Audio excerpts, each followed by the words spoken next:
Here we have a 2002 Toyota Tacoma.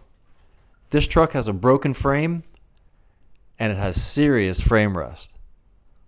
Now that the bed's off the truck, we can get a good look in there and see what's really going on.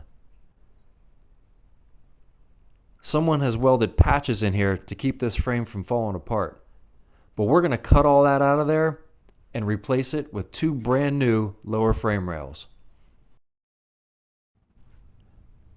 These upper frame rails don't need as much attention as the lowers, but we're going to cut all that rust out of there and we're going to replace it with two new outer skins.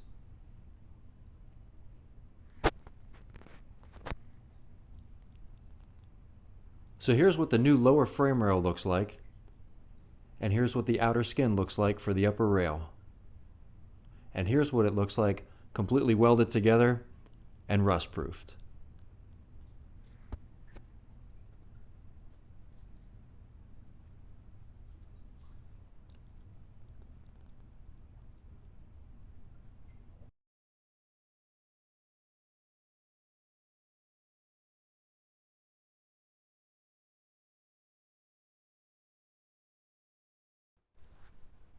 Now the bed fits how it should, and this truck goes down the road nice and straight.